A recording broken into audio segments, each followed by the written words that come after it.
There's no funeral for the second death. The first one, people show up for. There's a casserole brigade and a signature guest book, and a guy from the funeral home who calls you sir in a voice like warm milk. The second death, the slow one, the one where your own kids forget the sound of your voice, that one happens in a kitchen with the lights off, and nobody sends flowers for it.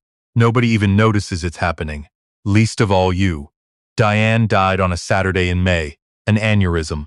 She was kneeling in the flower bed out front, planting the marigolds she planted every single spring, because she said they kept the rabbits off her tomatoes, and she just went down. No warning.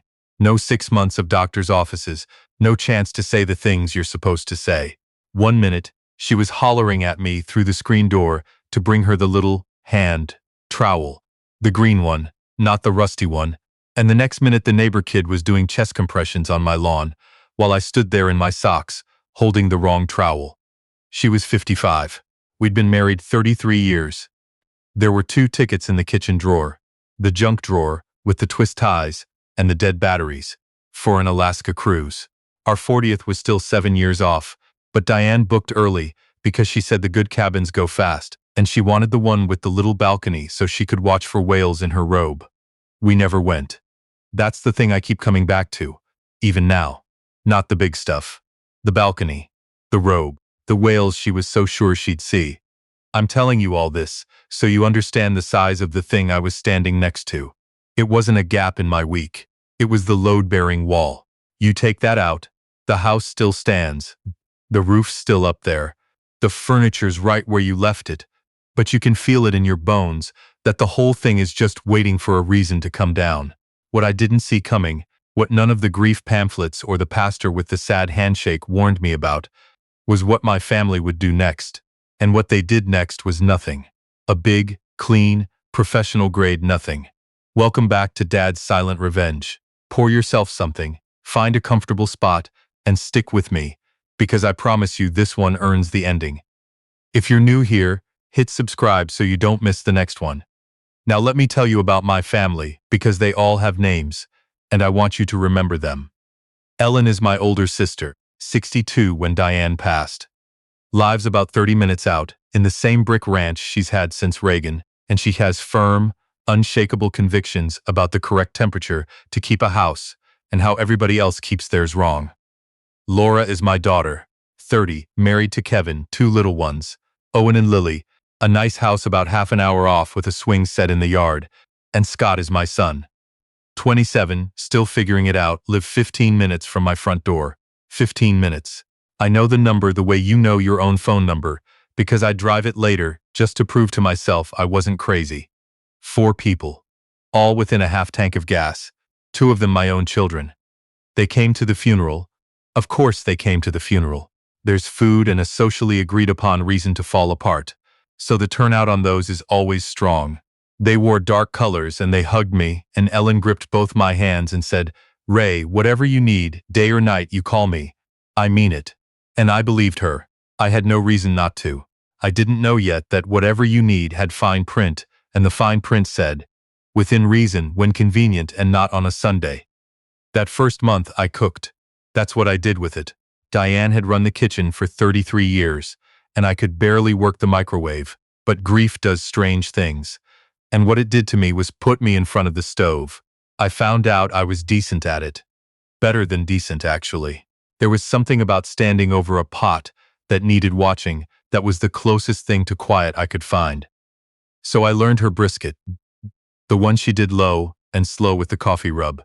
I learned her peach cobbler, which was the thing everybody in the family lost their minds over every summer, and I started hosting Sunday cookouts on the back deck. The deck I'd built with my own hands, the summer Scott was 12, the 2 of us out there sweating over the miter saw, while Diane brought us lemonade and told us we were doing it wrong. First Sunday, everybody came. Ellen came. Laura and Kevin and the little ones came, Owen tearing across the yard, Lily asleep on Kevin's shoulder. Scott showed up 40 minutes late with a case of beer and ate like he hadn't seen food in a week and said, "Dad, this brisket, Mom would be jealous." And I stood at my own grill in a cloud of hickory smoke, surrounded by people I loved, and I thought, okay, we're going to make it. We'll get each other through this. I was reading the room completely wrong. I just didn't know it yet. The Sundays kept happening. I kept cooking. I kept calling. And slow, so slow I almost couldn't point to when it started, they stopped coming. Not all at once, that would have been too honest. It faded. Ellen made maybe 5 or 6 Sundays before the conflict started. A church thing. A bunion. A friend passing through. Laura and Kevin got so busy. And I want to be fair, 2 little kids is a whirlwind, I remember. But busy has a way of only ever pointing in one direction. And Scott. Scott was the one that got under my skin, because Scott was the closest, and Scott vanished the fastest. 15 minutes. He stopped coming after about 10 weeks. I called him one Sunday in October.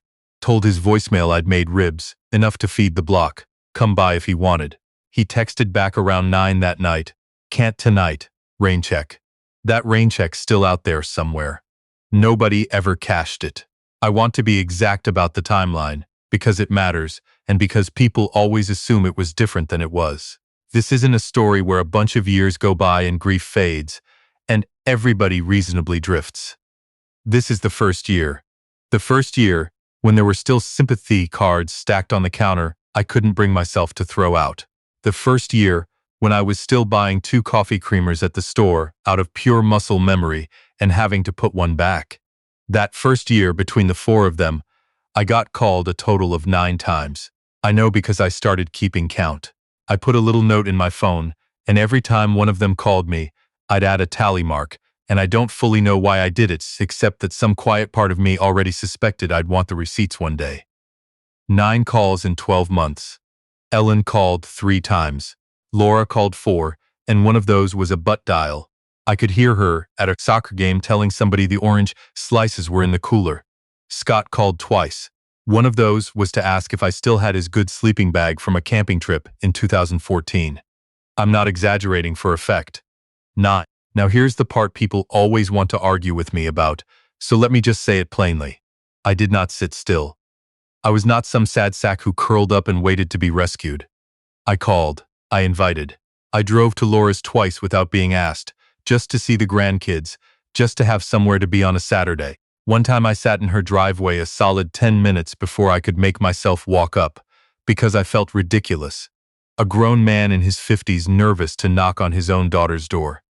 When she opened it, she had a look on her face, just for a second, like she was doing math to figure out who I was. Oh, Dad. Hey, we were actually just about to head out. They weren't heading anywhere. I could see Kevin on the couch in gym shorts with the remote in his hand and a game on. That's all right, I said. I was just in the area. I lived 30 minutes away. There is no just in the area. And I didn't only rattle around the house either, in case you're wondering whether I made any kind of life. I tried. I went to a grief group at the hospital on Thursdays for a while. Church basement, folding chairs, bad coffee, until I couldn't stand hearing my own sadness in other people's mouths anymore. I had my workshop out in the garage, and I built things. Cutting boards. A cedar chest for Lily's birthday that Laura thanked me for by text, one word, thanks, 3 days late. I stayed busy. I want that on the record. Because for years afterward, people would ask me some version of didn't you have anything else going on? And the answer is yes, I had a whole life going on. It just had a hole in the middle of it, exactly the shape of a family that used to fill it. Year 2, I kept cooking. I kept calling. And I want to answer the question you're probably already asking, because everybody asks it, and it's a fair question. Why keep going? Why keep setting that table Sunday after Sunday for people who plainly weren't coming? One word. Hope. That's the whole ugly answer. Every Sunday I told myself maybe this is the one. Maybe this week Scott's truck pulls in. Maybe Laura calls and says the kids miss their papa.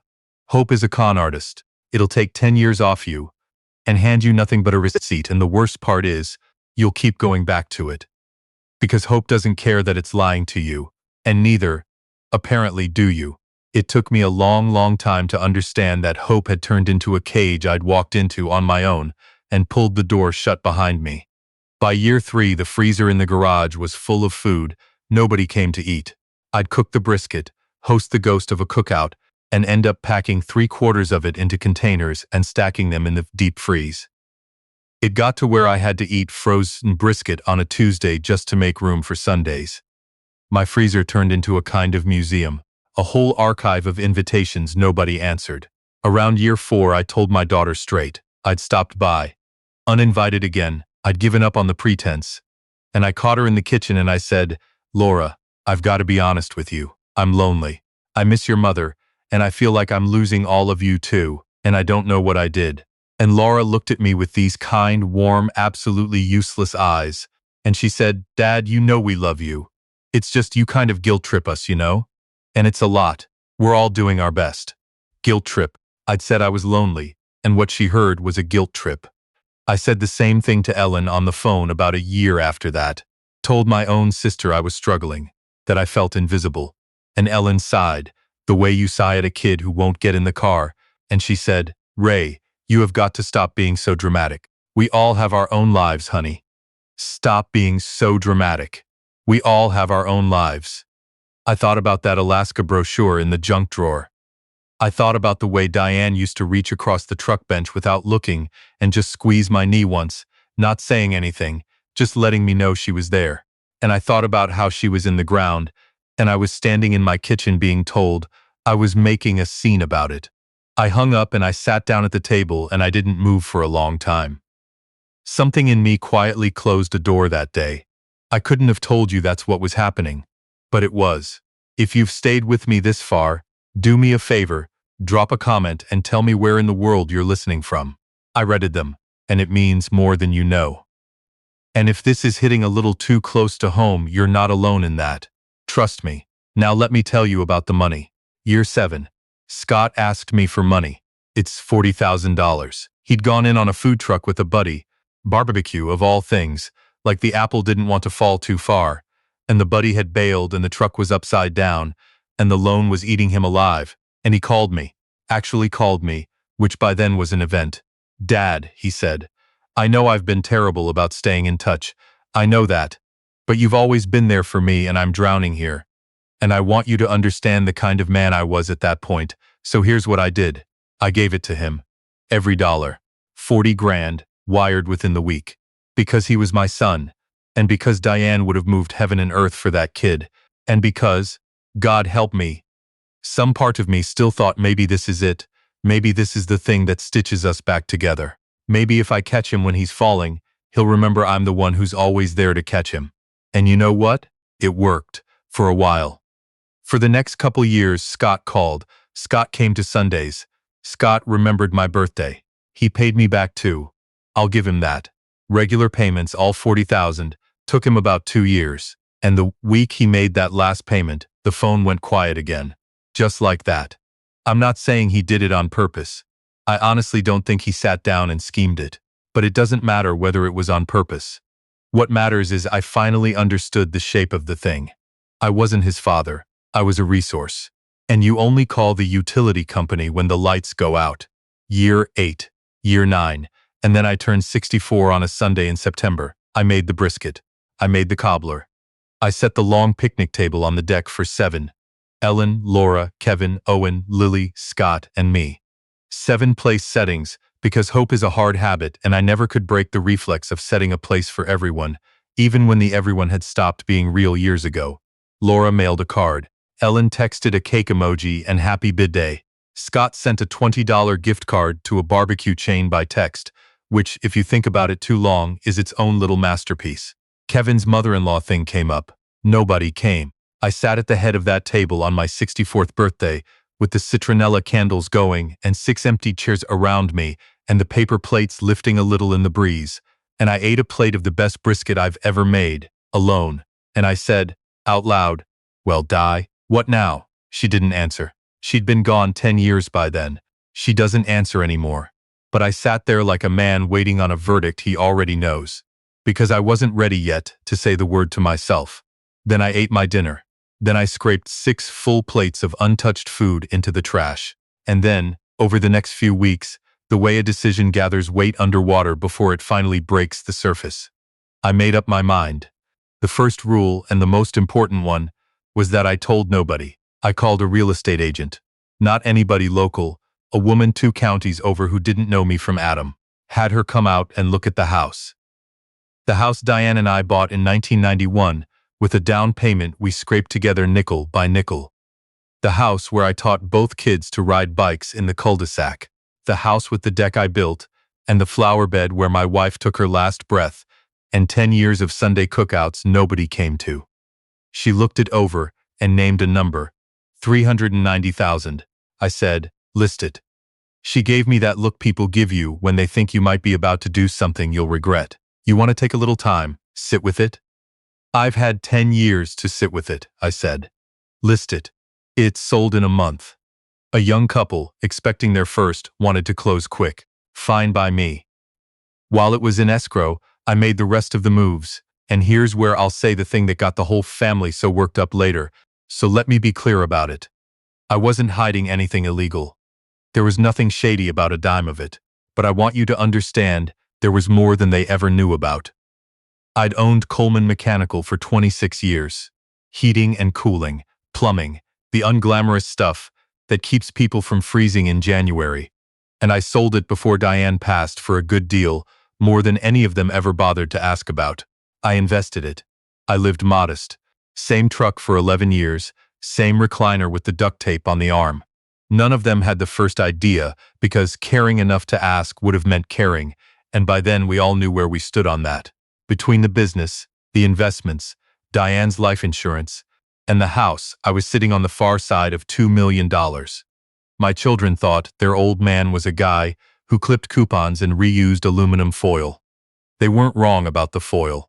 I moved every account I could into places that were harder to trip over. Not to hide it, to make it inconvenient. I'd learned across a decade of experience that the only real way to disappear is to make finding you more trouble than it's worth. I canceled my cell number and got a new one and gave it to exactly no one. I closed the landline. I shut down the one social media account I had, which Diane had set up years back, and I'd kept limping along because turning it off felt like flipping a switch on one more little light of hers. I flipped it, and I found a place. Not in the city, not near any town where any of them lived. A little two-bedroom with a wood stove and a porch, up in the mountains of western North Carolina, in a town called Alder Gap. The kind of town people move to precisely when they'd like to stop being found, and everybody there is polite enough to understand that about each other and leave it alone.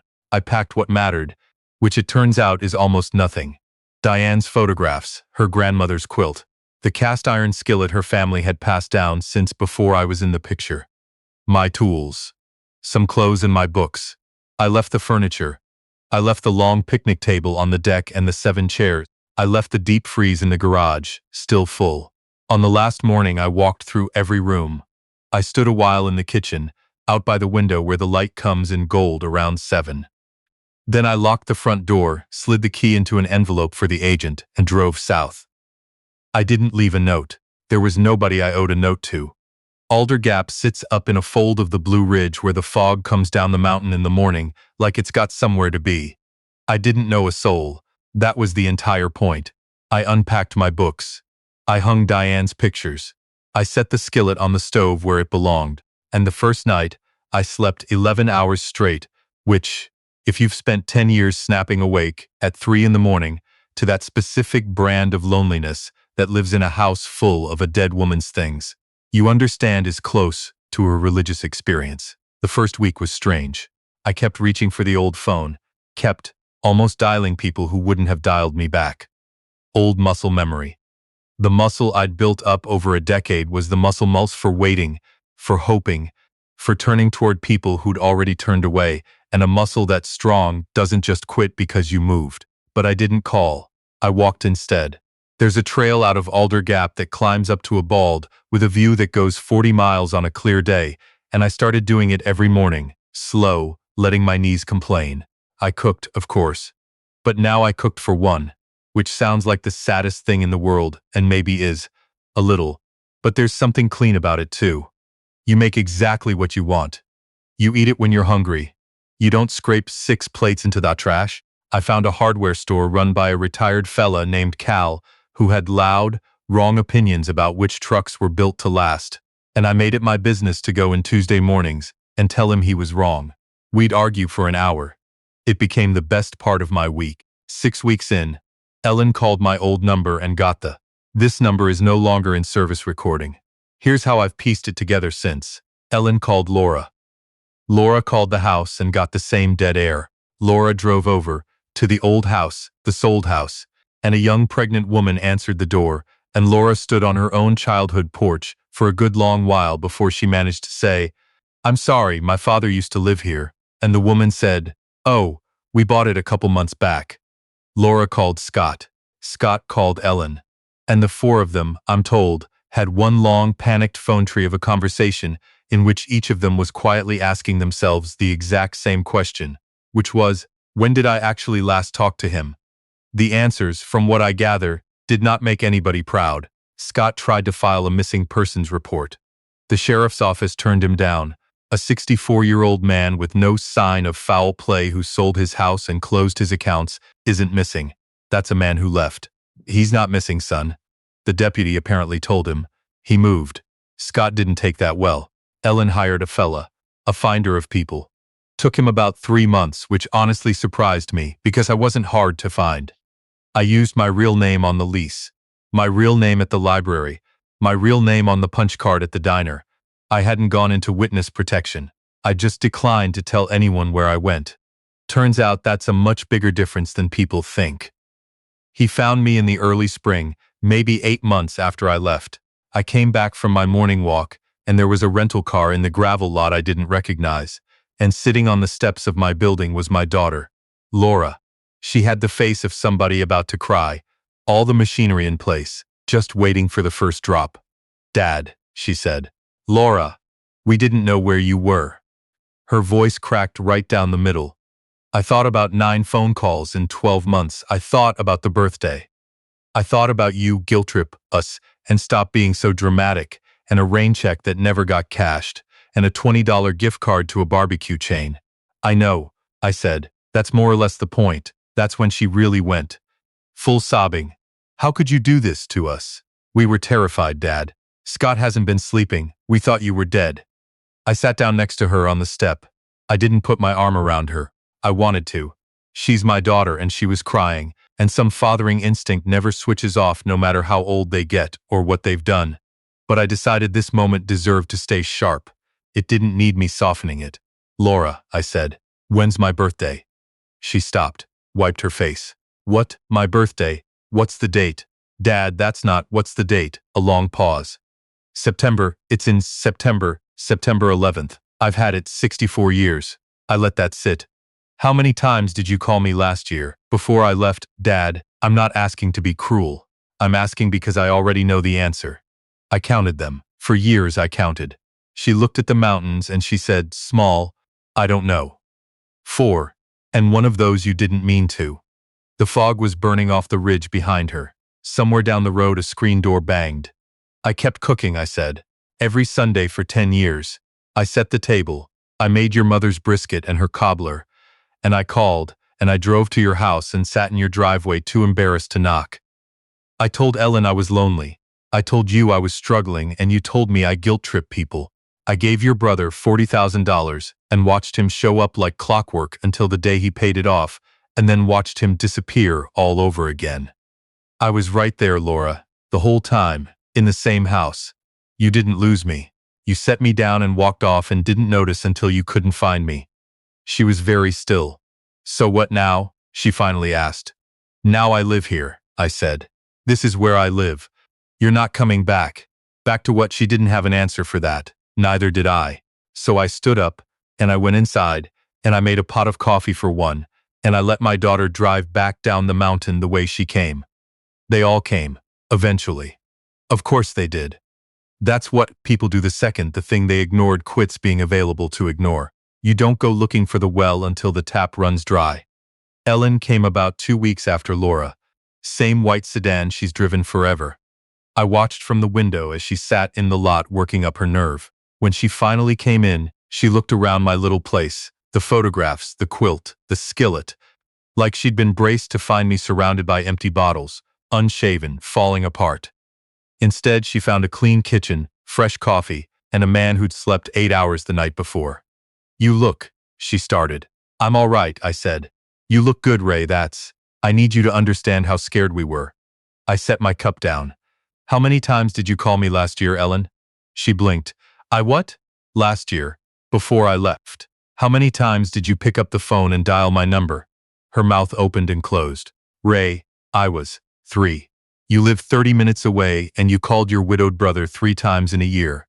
And when I told you I was lonely, you told me to stop being dramatic. You remember that? She started to cry. And here's the thing about Ellen. She meant it. My sister is a lot of things, but she isn't a liar, and she was genuinely, bone-deep sorry. It just didn't land in me the way it would have once. 10 years earlier, that apology would have had me reaching across the table to squeeze her hand. Now I just watched it arrive. I'm so sorry, Ray, she said. Are you going to forgive us? I looked at her, then at the picture of Diane on the shelf behind her head, then back. No, I said. She stared at me. No, Ray, we're your family. You were, I said and picked my coffee back up. You had 10 years of Sundays to be my family, Ellen. You had 10 years of me right there with the porch light on, and you were busy. She left an hour later, crying the whole way down the mountain, according to Laura, who called me that night. Actually called. On purpose. Which I noted. Dad, Ellen's a wreck. What did you say to her? The truth. A pause. Are you ever going to talk to any of us again? Laura, you're talking to me right now. You know what I mean. And I did. She meant, are you going to let us back in? Is this a phase? A bluff? A tantrum? Is there a road back to Sunday cookouts and Christmas morning, and the version of Dad who kept cooking for people who never came? I'm not angry, I told her, and I meant it. I want you to really hear that, because I think it'd be easier for all of you if I were. Angry, you can wait out. Angry burns off. I'm not angry. I just moved on. Same as all of you did after your mother died. Turns out it's not that hard once you decide to. That's almost worse, she said quietly. Yeah, I said. I know. Scott was last, and I knew he was coming because Laura warned me, and because Scott has never in his life done anything quietly. He drove 11 hours on a weekend, and stood on my porch with red eyes and the look of a man who'd been up all night rehearsings. I let him in. I'm not made of stone. He stood in my kitchen and looked at his mother's photographs, and I watched something move across his face that I recognized, because I'd felt it myself. The specific gut punch of understanding exactly what you had, and exactly when you quit paying attention to it. Dad, I know I've got no right to ask you for anything, he started. That's correct. And I know sorry doesn't fix it.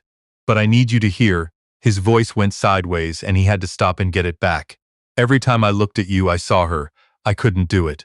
So I stopped looking. And I know that's the worst reason there is. I know it's not an excuse. I kept telling myself I'd deal with it later. And later just kept not showing up. And then one day there was a stranger living in our house. He was crying now. Scott, who I hadn't seen cry since the funeral. And I'll tell you, being somebody's father never stops being the hardest job there is. Even when the kid's a grown man. Even when he earned every tear. Even when you're the reason he's standing in a strange kitchen a day's drive from home with his face coming apart. Something in you still lunges to fix it. I let that something speak for exactly one sentence. Sit down, I said. I'll make coffee. He sat. I made it. Set the mug in front of him. Sat down across the table and looked at my son, really looked, the way you look at somebody when you're deciding something. I believe you, I said. Every word. You were scared and you ran, and you told yourself tomorrow. And tomorrow turned into 10 years, and you never saw it happening until it was done. I believe all of it. He nodded, hope leaking back into his eyes. And it doesn't change a thing. The hope went right back out. Dad, I gave you $40,000, Scott. I gave it to you because you're my son, and I love you, and I honestly thought it might bring us back together. And it did, for exactly as long as you owed it to me. The week you made the last payment, you were gone. You think I didn't notice? You think I didn't sit there with the calendar and put it together? He didn't say anything. I got up and stood at the window. The mountains were coming out of the fog, layer behind layer, blue going gray, going nearly white at the edge of what you could see. I'm not angry at you, I said. That's the part I need you to really carry home with you. I'm not angry. Anger would mean I'm still holding out for what you do next. I'm not. I already moved on. Just like all of you did after we buried your mother. Funny how fast it goes once you commit. He sat with it a long while. The coffee steamed between us and neither of us touched it. So there's nothing, he said finally. No way back. There's a way forward, I said. Forward looks like two men who share some history and send a card at Christmas, and maybe have dinner once a year somewhere in the middle. It doesn't look like Sunday cookouts and holidays and a father waiting by the phone. That man's retired. That's not a father, Scott said. That's a stranger. Yeah, I said. It is. Now you know how it felt for 10 years. He left before noon. And here's what I want you to understand about the whole thing, because people love to tell me it was a breakdown, or a cry for attention, or an old man losing the plot. It was none of that. I was clear-eyed and calm and completely at peace with every step. I gave them 10 years of evidence that I was still there. 10 years of reaching toward people who were always just a little too busy, a little too far, a little too wrapped up in their own lives to reach back an inch. I told them I was lonely and got told I was dramatic. I gave them money and Sundays and a table set for 7. I gave them a father who ate his birthday dinner alone with 6 empty chairs and still set the 6th place, because hope dies harder than you'd ever believe. But it does die. I finally killed it. And here's the secret nobody warns you about, the part they leave out of the dramatic exit story. I don't miss them. Not the way I braced for. Not the way I missed Diane, which is a missing so total it's got its own weather. I figured I'd miss my sister and my kids like a lost limb. Phantom pain, always aware of the empty space. Instead, I found out that what I'd actually been aching for all those years wasn't them. It was the idea of them.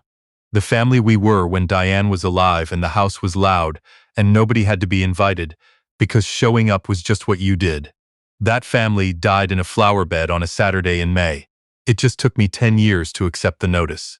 So now I walk up the mountain every morning to a view that doesn't want a thing from me. I argue about trucks with Cal on Tuesdays.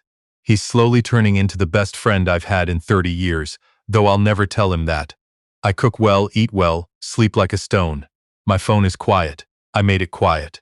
And every single morning when I come down off the ridge and pour my coffee and sit by the window with Diane looking at me from the shelf, I think about those 10 years. The Sundays, the freezer full of frozen hope, the 6 empty chairs. And then I think not anymore, and I drink my coffee. And I swear to you it's the best cup I've ever had. If you made it all the way to the end of this one, thank you. Truly. Do me that favor and drop a comment. Tell me where you're watching from, and tell me honestly, would you have waited 10 years, or would you have been gone in 3? And if any piece of this felt like your own life, hit that subscribe button and stick around, because you're exactly who I make these for. Diane, if you're watching. And I've decided you are, because the alternative is too quiet to live with. I want you to know I finally did it. I finally quit setting the table for people who weren't coming. You'd have told me to forgive them. You were always better than me that way.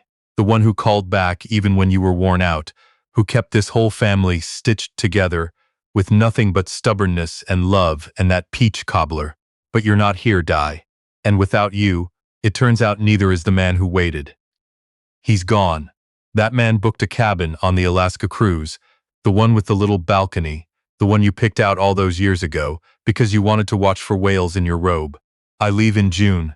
I'm going to stand out on that balcony in the cold with a cup of coffee, and I'm going to watch that water until I see one break the surface, and when it does, I'm going to raise my cup.